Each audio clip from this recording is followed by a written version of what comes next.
میں آپ کو اسی اقتصادی صورتحال کے تناظر میں پاکستان کی سیاسی صورتحال بھی بتانا چاہتا ہوں، کیونکہ یہ اکانومی بڑی روزی پکچر نہیں پینٹ کر رہی اس وقت.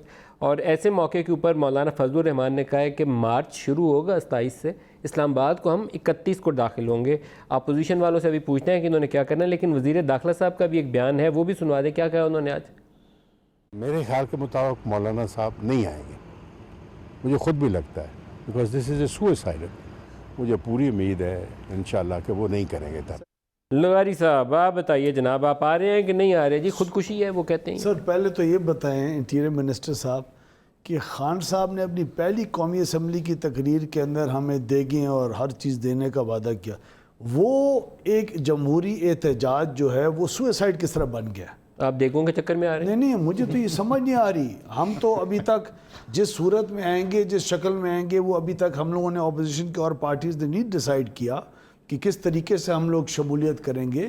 لیکن آپ نے کب فیصلہ کرنا ہے؟ پی ایم ایل این اور پیپلز پارٹی کب ڈیسائیڈ کریں گے؟ اگلے 2-4 دنوں میں، 27 کے بعد، اگلے 2-4 دنوں میں. اور پی ٹی آئی کو اتنی زیادہ جلدی کیا ہے ہماری اسٹریٹجی؟ آپ آئیں گے اور آ کے بیٹھیں گے؟ ہماری اسٹریٹجی ہے، ہماری مرضی ہے. آپ آئیں گے اور بیٹھیں گے؟ 2 دن پہلے دیں، 3 دن پہلے دیں، ہم ان کو پریپیئر کیوں ہونے دیں تاکہ ہمارے لوگوں کو. نہ آئیں، that is going to be your political choice, لیکن آپ آ کے بیٹھیں گے؟ نہیں، ہم لوگ وہی کچھ کریں گے جو ہمارے خیال میں پاکستان کے انٹرسٹ کے اندر ہوگا.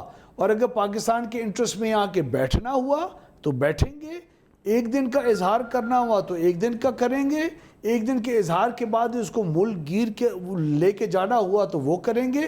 عمران خان پہلے سال پہلے یا مہینہ پہلے اپنی اسٹریٹجی بتاتا تھا. عامر جہانگیر صاحب سے پہلے پوچھ لیں پھر آپ جواب دیجیے گا.